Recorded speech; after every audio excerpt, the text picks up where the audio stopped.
ಮೀರಾ ತುಂಬಾ ಖುಷಿಯಿಂದ ಮಗನ ಮಾರ್ಕ್ಸ್ ಕಾರ್ಡ್ ಹಿಡಿದು ಮಗನ್ಗೆ ಹೇಳ್ತಾ ಇದ್ಲು, ಒಳ್ಳೆ ಮಾರ್ಕ್ಸ್ ತೆಗ್ದಿದ್ಯಾ ಮಗನೆ, ಸೆಕೆಂಡ್ PUC ನಲ್ಲಿ ಇಂಜಿನಿಯರಿಂಗ್ ಕಾಲೇಜ್ಗೆ ಸೇರುವಂತೆ ಅಪ್ಲಿಕೇಶನ್ ಕೊಡ್ತಾ ಇದ್ದಾರೆ, ಅಪ್ಲಿಕೇಶನ್ ತೆಗೆದುಕೊಂಡು ಬಾ. ನಿನ್ಗೆ ಏನ್ ಮಾಡ್ಬೇಕು ಅಂತ ಇಷ್ಟ? ಇಂಜಿನಿಯರಿಂಗ್ ಸೇರ್ತೀಯಲ್ವಾ? ಮಗ ಹೇಳ್ದ, ಅಮ್ಮ ನನಗೆ ಸಿನಿಮಾಟೋಗ್ರಫಿ ಅಂದ್ರೆ ತುಂಬಾ ಇಷ್ಟ ಅಮ್ಮ, ನಾನು ಅದಕ್ಕೆ ಸೇರ್ಕೊಳ್ತೀನಿ.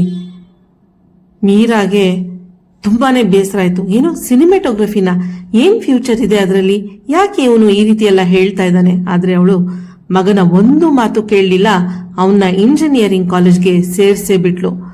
ಮಗನ್ಗೆ ತುಂಬಾನೇ ಬೇಜಾರಾಯ್ತು.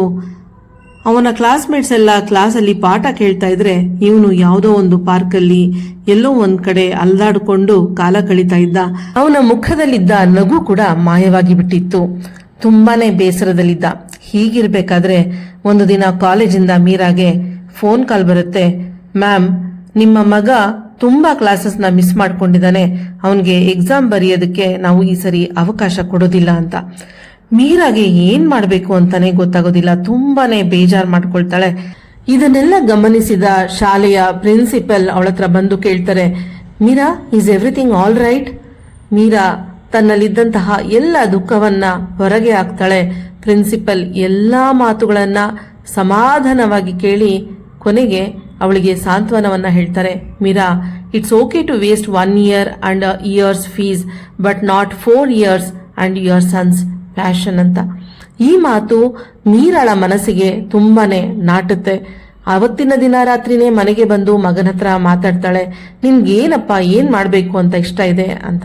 ಮಗ ಮತ್ತೆ ಹೇಳ್ತಾನೆ, ಅಮ್ಮ ನನ್ಗೆ ಸಿನಿಮಾಟೋಗ್ರಫಿ ಅಂದ್ರೆ ತುಂಬಾ ಇಷ್ಟ ಅಮ್ಮ ಅಂತ. ಆಯ್ತು, ಲೆಟ್ಸ್ ಡೂ ಇಟ್ ಟುಗೆದರ್ ಅಂತ ಹೇಳಿ ಮಗನನ್ನ ಪ್ರೋತ್ಸಾಹಿಸ್ತಾಳೆ.